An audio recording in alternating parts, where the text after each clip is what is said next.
Hi friends, ಇವತ್ತು ನಮ್ಮ ರೇಷ್ಮೆ ಹುಳುಗಳಿಗೆ ಇರುವೆ ಹತ್ತು ಬಿಟ್ಟಿದೆ. ಒಂದು ಬಾಕ್ಸ್ ಫುಲ್ಲು ಇರುವೆ ದಾಳಿ ಮಾಡಿದೆ. ನೀವು ನೋಡ್ಬೋದು, ಬೆಳಿಗ್ಗೆ ಸುಮಾರು ಹುಳುಗಳನ್ನ ಕಚ್ಚಿ ತಿಂದಾಕಿದೆ. ಸೊ ಬೆಳಗ್ಗೆ ಎದ್ದ ತಕ್ಷಣ ನಮ್ಮಮ್ಮ ಹೋಗಿ ನಿಮ್ಮ ಅಣ್ಣಗೆ ಹೆಲ್ಪ್ ಮಾಡು, ಇರುವೆ ಮುತ್ತಿದೆ ಫುಲ್ಲು ಅಂತ ಹೇಳಿದ್ರು. ಎದ್ದ ತಕ್ಷಣ ಹೋಗಿ ಎಷ್ಟು ಹುಳುಗಳಾಗುತ್ತೋ ಅಷ್ಟು ಹುಳುಗಳನ್ನ ಆಯ್ದು ಪಕ್ಕದ ಬಾಕ್ಸಿಗೆ ಬಿಟ್ಟಿದ್ದೀವಿ. ನೋಡ್ಬೋದು, ರಾಶಿ ರಾಶಿ ಇರುವೆಗಳು. ಈಗ ಕಂಟಿನ್ಯೂಸ್ ಆಗಿ ಮಳೆ ಆಗ್ತಾ ಇರೋದಕ್ಕೆ ಎಲ್ಲಂದ್ರಲ್ಲಿ ಇರುವೆಗಳು ಉತ್ಪತ್ತಿ ಆಗಿಬಿಟ್ಟು ಈ ಕತೆ ಆಗಿದೆ. ರೈತರ ಜೀವನ ಭಾರಿ ಕಷ್ಟ.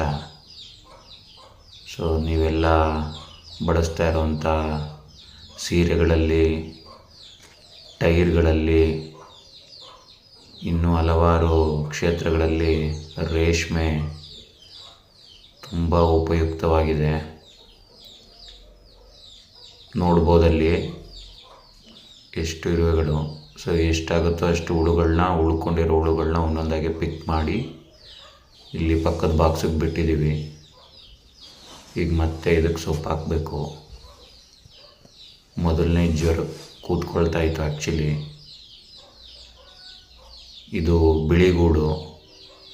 ಇದು ದೊಡ್ಡ ಚಂದ್ರಿಕೆಗೆ ಬಿಡೋದಲ್ಲ, ಪ್ಲಾಸ್ಟಿಕ್ ಚಂದ್ರಿಕೆನ ಇದ್ರ ಮೇಲೆ ಹೊದಿಕೆ ಹಾಕೋದು, ಅಲ್ಲೇ ಗೂಡು ಕಟ್ಟುತ್ತೆ. ಆ್ಯಕ್ಚುಲಿ ಮೈ ಮೇಲೆ 2 ಮಾರ್ಕ್ ಇದೆ, ನೋಡ್ಬೋದು. ಆ ಮಾರ್ಕು ನಾರ್ಮಲ್ ರೇಷ್ಮೆ ಹುಳುಗೂ ಈ ಬಿಳಿ ರೇಷ್ಮೆ ಗೂಡು ಕಟ್ಟೋ ಹುಳುಗೂ ಇರೋ ಡಿಫ್ರೆನ್ಸು. ಸೊ ಈ ಕಂಪ್ಲೀಟ್ ಇದನ್ನು ಇವಾಗ ಯಾವುದೇ ಥರ DDT ಏನು ಸ್ಪ್ರೇ ಮಾಡೋಕ್ಕಾಗಲ್ಲ, ಬೇರೆ ಹುಳುಗಳಿಗೆ ಸ್ಮೆಲ್ ಆಗುತ್ತೆ ಅಂತ ಇದನ್ನು ಶಿಫ್ಟ್ ಮಾಡಿ ಆಚೆ ಹಾಕಬೇಕು.